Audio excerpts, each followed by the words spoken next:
Hi எல்லோருக்கும் வணக்கம். நாம் இன்றைக்கி என்ன பார்க்க போகிறோம்னா முறுக்கு நூடுல்ஸ். முறுக்கில் நூடுல்ஸா? உன் சமையல் திறமைக்கு அளவே இல்லாமல் போச்சுமா அப்படின்னு மட்டும் நினைக்காதீங்க. முறுக்குலையும் நூடுல்ஸ் நான் பண்ணவே இல்லை, சும்மா ஒரு விளையாட்டுக்கு சொன்னேன். கோதுமை மாவில் அந்த நூடுல்ஸே நானே செஞ்சு மைதாவில் செய்யாமல் கோதுமை மாவில் ஹெல்த்தியாக செஞ்சு ட்ரை பண்ணி பார்க்கலாம். நிறையா பேர் யூடியூப்பில் போட்டிருந்தாங்க வீடியோ. சரி நம்மளும் ட்ரை பண்ணி பார்க்கலாம் அப்படின்னு சொல்லிட்டு ட்ரை பண்ணேன். ஆனால் அந்த முறுக்கு அச்சில் பண்ணனால பெருசு பெருசாக வந்துச்சு. அதனால தான் நான் முறுக்கு நூடுல்ஸ்ன்னு சும்மா கிண்டலுக்கு சொன்னேன். சரி, இப்போ முறுக்கு நூடுல்ஸ்க்கு வருவோம். ஒரு கப்பு கோதுமை மாவை எடுத்துக்கிட்டேன். அது கூட கொஞ்சம் உப்பு சேர்த்து சப்பாத்தி மாவோட கொஞ்சம் பிசு பிசுன்னு, அதாவது முறுக்கு மாவு பிசைகிற தீபாவளி டைம் வேறு, முறுக்கு மாவு பிசைகிற அந்த பக்குவத்துக்கே நீங்கள் இதை நல்லா பிசைஞ்சு வச்சுக்கோங்க. நல்லா நம்ம எப்போதும் சப்பாத்திக்கு பிசைகிற மாதிரியே பிசைஞ்சுக்கோங்க. அதே அளவு உப்பு, அதே மாதிரி சூடு பண்ணி தண்ணி ஊற்றி நல்லா பிசைஞ்சுக்கோங்க. நான் இப்போ இந்த வீடியோவில் காமிச்சிருக்க மாதிரி பெரிய பெரிய ஓட்டையாக இல்லாமல் குட்டி குட்டி ஓட்டையாக, அதாவது நூடுல்ஸ் சைஸ் பார்த்துருப்பீங்கள்ல, நம்ம கடையில் வாங்குகிற நூடுல்ஸ் ஒரு மாதிரி இருக்கும். அதே நம்ம இந்த ஃபாஸ்ட் ஃபுட் கடையிலலாம் ஒரு சைஸில் இருக்கும். அந்த பெருசாக இருந்தாலும் பரவாயில்ல, இல்லை அதை விட சின்னமாக இருந்தாலும் பரவாயில்ல. ஆனால் கண்டிப்பாக இந்த மாதிரி முறுக்கு அச்சில் மட்டும் நீங்கள் செய்யவே செஞ்சிடாதீங்க. அது என்ன ஆச்சுன்னு நான் அப்புறம் பின்னாடி சொல்கிறேன்.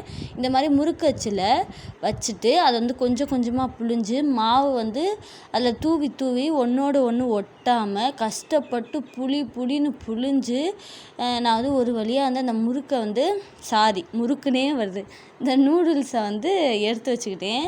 என்னால் ஓரளவுக்கு தான், நான் கொஞ்சம் மாவு போட்டு தான் பிசைஞ்சேன். என்னால் ஓரளவுக்கு தான் புளிய முடிஞ்சிச்சு. எங்கள் அக்கா ஹெல்ப்பு கொஞ்சம், என் தம்பி ஹெல்ப்பு கொஞ்சம்னு அப்படி இப்படி நான் உங்ககிட்டலாம் கெஞ்சி ஈஸியாக இருக்குது, ஒரு தடவை புழிஞ்சு பாருங்கள் அப்படின்னு பொய் சொல்லி எல்லாம் அவங்கெல்லாம் புளிய வச்சு புழிஞ்சிட்டேன். ஓரளவு முறுக்கு புளிகிற மாதிரியே தான் இருந்துச்சு. அதனால ரொம்ப கஷ்டமாக இருந்துச்சு அப்படின்னு இல்லை. நீங்கள் எவ்வளோக்கு எவ்வளோ தண்ணியை கொஞ்சம் இலகாக ஊற்றி அந்த மாவு பிசைஞ்சு வச்சுருக்கீங்களோ அவ்வளோக்கு கொஞ்சம் ஈஸியாக இருக்கும். அதுக்குன்னு ரொம்ப தண்ணி ஊற்றிட்டோம்னா திரும்ப திரும்ப முறுக்கே வருது, நூடுல்ஸே வராமல் போயிடும். முறுக்கை விட்டுருங்க தயவுசெய்து. நான் தெரியாமல் முறுக்குன்னு சொல்லி எனக்கு வாயில் முறுக்காகவே வருது. இப்போ நூடுல்ஸ் ரெடி ஆயிடுச்சு. நான் நல்ல தண்ணியை தளன்னு கொதிக்க வச்சதுக்கப்புறம் போடணும். அப்போ தான் நூடுல்ஸ் ஒன்றோட ஒன்று ஒட்டாது. அது இல்லாமல் குழஞ்சும் போயிடாது. நல்ல தண்ணியை கொதிக்க வைக்காமல் போடாதீங்க தயவுசெய்து. அதை மட்டும் மிஸ்டேக்கே இல்லாமல் பண்ணிடுங்க. தண்ணியை கொதிக்க வச்சு போட்டுட்டு நான் இந்த நூடுல்ஸ் எடுத்து போட்டுட்டு ஃபுல்லாக கொதிக்க வச்சு எப்போதும் நூடுல்ஸ் செய்கிற மாதிரியே செஞ்சுக்கிட்டேன். இப்போ இது பாக்கெட்டில் நம்ம வாங்கினோம்னா அதுக்கு நூடுல்ஸ் மசாலான்னு சொல்லிட்டு ஒன்று விற்கும். அதை நம்ம போட்டு செஞ்சுருவோம். இதுக்கு நம்ம நூடுல்ஸ் மசாலா போட்டால் தான் நல்லாயிருக்கும். அதனால் தனியாகவே இதுக்குன்னு விற்கிது, அதை வாங்கி போட்டுக்கோங்க. இந்த ப்ரொசீஜர்ஸ் எல்லாம் அப்படியே பார்த்துக்கோங்க. நான் பண்ண மிஸ்டேக்ஸ் மட்டும் உங்களுக்கு சொல்லிட்டு வரேன். ஃபஸ்ட்டு மிஸ்டேக் நான் பெரிய அச்சில் போட்டு நல்லா புழிஞ்சிட்டேன். அது கொஞ்சம் பெருசாக ஆயிடுச்சு. அது இல்லாமல் புழிஞ்சதுக்கப்புறம் நம்ம அந்த வரமாவு தூவி ஒன்றோட ஒன்று ஒட்டாமல் இருக்கிறக்காக தூவினேன்ல, அதை நான் நிறையா தூவிட்டேன். நம்ம வேக வைக்கும்போது அந்த மாவை நான் லைட்டாக ஊதி விட்டுட்டு முடிஞ்ச அளவுக்கு அந்த மாவு இல்லாமல் தான் நான் போட்டு வேக வச்சேன்.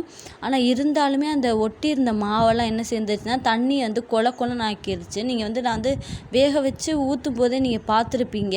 அப்படியே அந்த தண்ணியே ஒரு மாதிரி இந்த கொலன்னு ஆன மாதிரி ஆயிடுச்சு. அதுவே அந்த நூடுல்ஸ் பாதி அப்படியே ஒன்றோட ஒன்று ஒட்டுற மாதிரி ஆயிடுச்சு. நான் வெந்ததுக்கப்புறம் வடிகட்டிட்டு நல்லா வீட்டில் இருக்க அந்த குடத்துல இருக்க தண்ணி ஊற்றி 4-5 அலசுனேன். அப்போ தான் அதில் கொலன்னு இல்லாமல் லைட்டாவது உதிரியாக வந்துச்சு.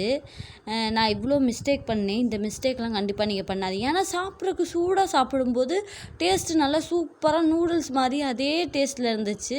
கோதுமை மாவில் செஞ்சேன், நான் சொன்ன மிஸ்டேக்கெல்லாம் பார்த்து நீங்கள் நல்லா வந்திருக்காதுன்னு நினச்சிருப்பீங்க. கண்டிப்பாக இல்லை, சூப்பராக இருந்துச்சு. அதுவும் சூடாக சாப்பிடும்போது எந்த வித டிஃப்ரெண்ட்டுமே இல்லை.